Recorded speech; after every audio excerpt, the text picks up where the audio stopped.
ఈరోజు మనం ఒక ప్రోగ్రామ్ చేద్దాం, అలాగేనా? మహన్య, ఇప్పుడు మీ దగ్గర చీటీలు ఉన్నాయి కదా, చీటీలో కొన్ని రాసి ఉన్నాయి, అలా మీరు యాక్టింగ్ చేయాలి. ఫస్ట్ నైనా స్టాండ్ అప్. నీకేమొచ్చింది?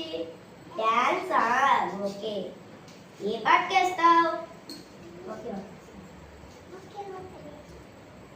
ఓకే, స్టార్ట్ చేయి. ఒకే ఒక్క దేశం ఓంకారమే నిలదించింది, ఒకే ఒక్క దేశం శాంతి మంత్రాన్ని వినిపించింది.